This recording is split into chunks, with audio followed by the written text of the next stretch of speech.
नमस्कार विद्यार्थी मित्रांनो, सर्वांना गुड मॉर्निंग, गुड इव्हनिंग. आज आपण विद्यार्थी मित्रांनो संचालन या टॉपिकला सुरुवात करणार आहोत. नेमकं संचालन म्हणजे काय त्याचा अभ्यास करणार आहोत. तर विद्यार्थी मित्रांनो बघा, या संचालनाचा अभ्यास करत असताना आपण एका व्यवसायाचा या ठिकाणी उदाहरण घेणार आहोत. बघा विद्यार्थी मित्रांनो, एखादा कोणताही जर आपल्याला व्यवसाय करायचा असेल तर तो व्यवसाय करतेवेळी त्या व्यवसाय चांगल्या पद्धतीने चालला पाहिजे, त्या व्यवसायामध्ये यश मिळालं पाहिजे, व्यवसायामध्ये जास्तीत जास्त नफा मिळाला पाहिजे. याच्यासाठी सर्वात पहिलं आपल्याला त्या व्यवसायाचं व्यवस्थापन करावं लागतं. व्यवसायाचं काय करावं लागते? व्यवस्थापन करावं लागत असते. मग विद्यार्थी मित्रांनो, व्यवसायाचं व्यवस्थापन केल्यानंतर आपण ज्यावेळी एखाद्या व्यवसायाचं व्यवस्थापन करतो, हे व्यवस्थापन करतेवेळी आपण व्यवस्थापनामध्ये 3 प्रकारचे स्तर ठेवत असतो.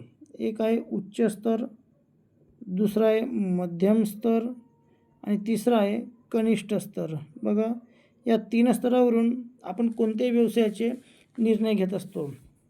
मग या 3 स्तरावरून व्यक्तीचे निर्णय घेत असताना सर्वात जे पहिलं स्तर आहे म्हणजे उच्च स्तर व्यवस्थापन.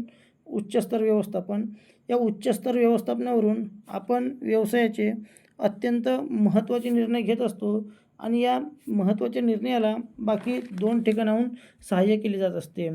मग आपण ज्यावेळी 3 स्तर बनत असतो, ज्यावेळी आपल्याला व्यवसाय करायचा आहे, व्यवसाय हा चांगल्या पद्धतीने चालवायचा आहे, तर त्या व्यवसायासाठी एक आपण व्यवस्थापन करत असतो. मग व्यवस्थापन केल्यानंतर त्या व्यवस्थापनानुसार काम होणं अत्यंत गरजेचं आहे. आता का बरं व्यवस्थापनानुसार काम होणं गरजेचं आहे? ज्यावेळी आपण व्यवस्थापन करतो, व्यवस्थापनानुसार जर काम झालं नाही तर आपला व्यवसाय हा चांगल्या पद्धतीने चालू शकत नाही. आपण आपल्या व्यवसायाला चांगली योग्य पद्धतीने दिशा देऊ शकत नाही. आपण आपल्या व्यवसायाची जी उत्पादनाची प्रक्रिया आहे ते सुरू करू शकत नाही आणि त्याच्यामुळं आपला व्यवसाय हा चांगल्या पद्धतीने चालला पाहिजे. आपल्या व्यवसायाला योग्य पद्धतीने दिशा मिळाली पाहिजे. याच्यासाठी म्हणजे आपल्या व्यवसायाला आपला जो व्यवसाय आहे या व्यवसायाला चांगल्या पद्धतीनं दिशा मिळावी याच्यासाठी व्यवसायाला चांगल्या पद्धतीने विद्यार्थी मित्रांनो दिशा मिळावी. बघा, आपल्या व्यवसायाला चांगल्या पद्धतीने दिशा मिळावी याच्यासाठी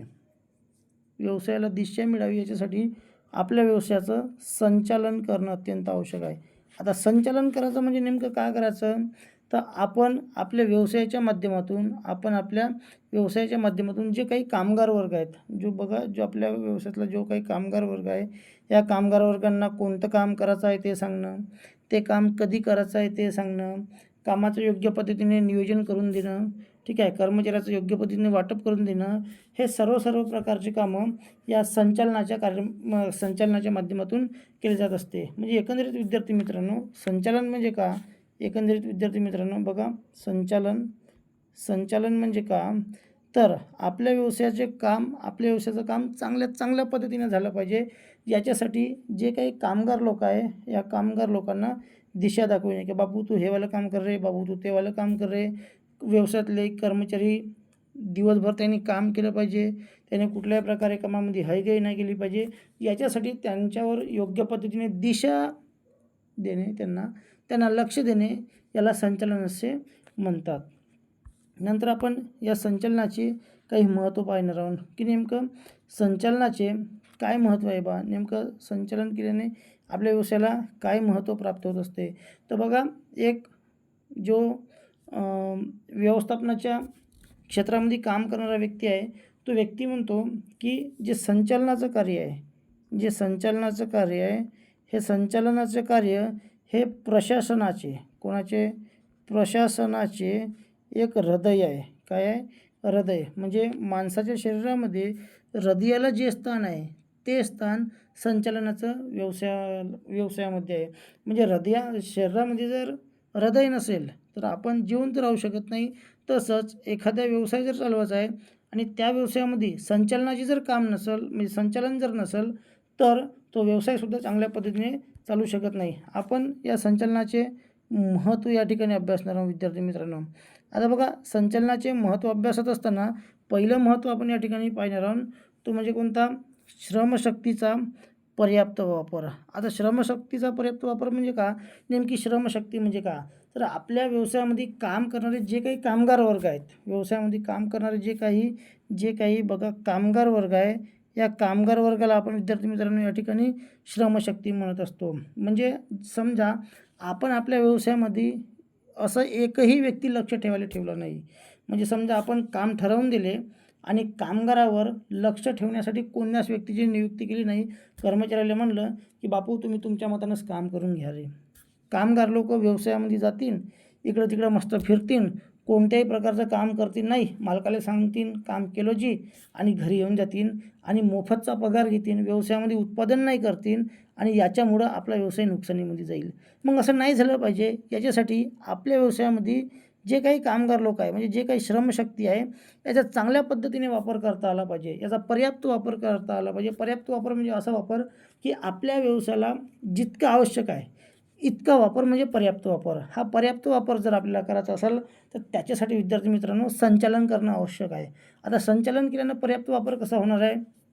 आपण जर आपल्या व्यवसायामध्ये समजा आपण आपल्या व्यक्तीमध्ये काही व्यक्तीची जर संचालक म्हणून संचालक म्हणून नियुक्ती केली, हे संचालक लोक काय करतील? जे काही कामगार लोक आहेत या सर्व कामगार लोकांवर लक्ष ठेवतील आणि त्या कामगार लोकांकडून चांगल्या पद्धतीनं काम करून घेतील. म्हणजे आपण श्रमशक्तीचा पर्याप्तपणे वापर करू शकतो. दुसरा विद्यार्थी मित्रांनो या ठिकाणी महत्त्व आहे. बघा दुसरं महत्त्व म्हणजे कोणतं? ते म्हणजे थांबा आपण याचा थोडासा साईज लहान करून घेऊन.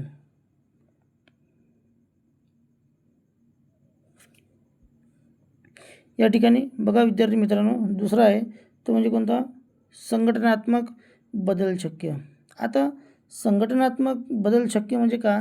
जर आपल्याला आपल्या व्यवसायाच्या संघटनेमध्ये जर बदल करायचा असेल, म्हणजे समजा आपली एक संघटना आहे आणि या संघटनेला दरवर्षी, दर दिवसा, दरवेळी बदल करणं अत्यंत आवश्यक आहे.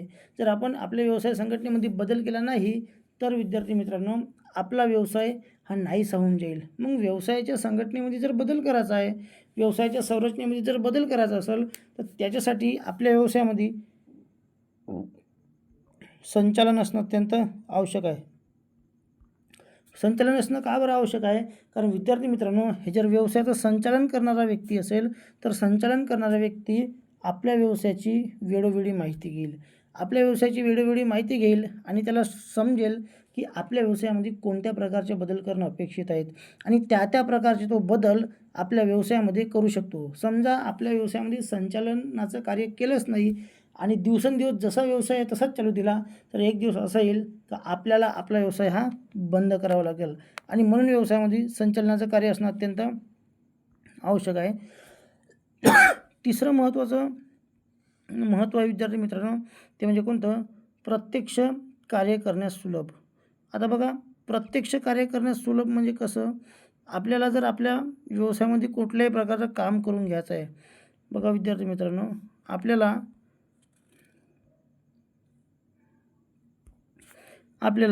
आपल्या व्यवसायामध्ये जर विविध पद्धतीचे कामं करून घ्यायचे असतील, आपल्याला आपल्या व्यवसायामध्ये विविध पद्धतीचे कामं करून घ्यायचे असेल तर त्याच्यासाठी संचालक आणि तो संचालक संचालनाचे कार्य चांगल्या पद्धतीने त्याने केले पाहिजे. म्हणजे आपल्याला जर व्यवसायामध्ये चांगल्या पद्धतीने कामं घडवून आणायची असतील, आपला व्यवसाय खरंच जर मोठा करायचा असेल तर त्याच्यासाठी आपल्या व्यवसायामधला जो कर्मचारी वर्ग आहे या कर्मचारी वर्गाला आपल्याला उत्तेजित करावे लागेल. का करावे लागेल? उत्तेजित करावे लागेल, प्रेरित करावे लागेल आणि हे उत्तेजित आणि जर प्रेरित करायचं असेल तर त्याच्यासाठी आपल्याला व्यवसायाचं संचालन करणं आवश्यक आहे. समजा व्यवसायामध्ये संचालन करणारं कोणीच नसेल तर कर्मचारी हे उत्तेजित राहणार नाही, कर्मचारी प्रेरित राहणार नाही, ते कर्मचारी त्याला काय म्हणते बा निस्तेज होऊन जातील, निष्क्रिय होऊन जातील आणि त्याच्यामुळे व्यवसायाचं चांगल्या पद्धतीनं काम होणार नाही आणि म्हणून विद्यार्थी मित्रांनो प्रत्येक व्यवसायामध्ये संचालन असणं अत्यंत गरजेचं आहे. त्याच्यानंतरचं आपण पाहत आहोत नंबर 4 काय म्हणतो? व्यवसाय स्थैर्य. आता व्यवसाय स्थैर्य म्हणजे का? आपण जो व्यवसाय सुरू केला तो सुरू केलेला व्यवसाय हा टिकला पाहिजे. काय झाला पाहिजे? टिकला पाहिजे, निरंतरपणे चालला पाहिजे. याला म्हणायचं व्यवसायाचं स्थैर्य. म्हणजे आपला जर व्यवसाय निरंतरपणे जर चालू राहत असेल तर याला म्हणायचं व्यवसायाचं स्थैर्य. आता आपल्याला जर असं वाटतं आहे की आपला व्यवसाय नियमितपणे चालला पाहिजे, तर याच्यासाठी काय करावं लागेल? उत्पादनाच्या दर्जामध्ये नेहमी बदल करत राहावं लागेल, कर्मचाऱ्यांच्या कार्यक्षमतेमध्ये बदल करत राहावं लागेल, आपल्या व्यवसायाचा दिवसेंदिवस जो आकारामध्ये बदल करत राहावं लागेल. आता या सर्व गोष्टी करायसाठी म्हणजे आपल्याला व्यवसाय जर टिकवायचा असेल तर कर्मचाऱ्यांच्या क्षमतेमध्ये बदल, व्यवसायाच्या आकारामध्ये बदल, उत्पादनामधील बदल ह्या सर्व गोष्टी जर घडवून आणायच्या असतील तर त्याच्यासाठी विद्यार्थी मित्रांनो त्या व्यवसायामध्ये कोणतरी असा एक व्यक्ती पाहिजे की त्याला त्या व्यवसायाची संपूर्ण माहिती असली पाहिजे. आणि समजा असा व्यक्ती जर आपण ठेवलाच नाही, म्हणजे संचालन करणारा व्यक्ती कोणी ठेवलाच नाही, व्यवसायावर देखरेख करणारा व्यक्ती कोणी ठेवलाच नाही, तर विद्यार्थी मित्रांनो आपला व्यवसाय हा स्थैर्य टिकवू शकत नाही, तो बंद पडल्याशिवाय राहणार नाही. मग व्यवसायामध्ये स्थैर्य टिकवायचे असेल तर त्याच्यामध्ये संचालन असणं अत्यंत आवश्यक आहे. आणि पाचवं आपण या ठिकाणी महत्त्व पाहतो आहोत. पाचवं महत्त्व म्हणजे कोणतं? तर पूर्वनियोजित उद्दिष्टे. आता पूर्वनियोजित उद्दिष्ट म्हणजे का? तर आपल्याला आपल्या व्यवसायामध्ये जे प्राप्त करायचं आहे, आपल्याला आपल्या व्यवसायामध्ये जे प्राप्त करायचं आहे ते अगोदरच ठरवून घेणं म्हणजे आपलं पूर्वनियोजित उद्दिष्ट. आता आपल्याला आपलं जर उद्दिष्ट साध्य करायचं असेल तर उद्दिष्ट साध्य करण्यासाठी म्हणजे समजा एखाद्या व्यवसायाचं उद्दिष्ट आहे की व्यवसायामध्ये मला मोठ्यात मोठ्या प्रमाणामध्ये नफा कमवायचा आहे किंवा या व्यवसायामध्ये सर्वात मोठी कंपनी, नावाजलेली कंपनी मला बनायचं आहे. हे जर आपलं पूर्वनियोजित उद्दिष्ट आहे तर हे उद्दिष्ट जर पूर्ण करायचं असलं विद्यार्थी मित्रांनो तर त्याच्यासाठी आपल्या व्यवसायामध्ये संचालन करणं अत्यंत गरजेचं आहे. जर आपण हे संचालनाचं कार्य व्यवसायामध्ये जर चांगल्या पद्धतीने केलं तर निश्चितच आपल्या व्यवसायाचं जे नाव आहे, आपल्या व्यवसायाचं नाव जे आहे हे मोठं झाल्याशिवाय राहणार नाही आणि आपला व्यवसायसुद्धा या व्यवसाय क्षेत्रामध्ये सर्वात मोठा व्यवसाय झाल्याशिवाय राहणार नाही. म्हणजे एकंदरीत आपल्याला ह्या सर्व माहितीवरून हे लक्षात आलं असेल की संचालन म्हणजे का? तर व्यवसाय आपला हा चांगल्या पद्धतीनं मोठा झाला पाहिजे. आपल्या व्यवसायातलं काम चांगल्या पद्धतीनं झालं पाहिजे. आपल्या व्यवसायातील सर्व घटक चांगल्या पद्धतीने राहिले पाहिजे. आपला व्यवसाय हा भरमसाठ पद्धतीने नफा मिळवला पाहिजे.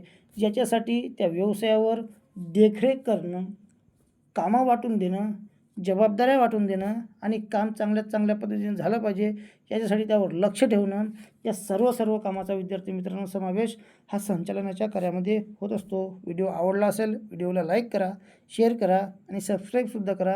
धन्यवाद.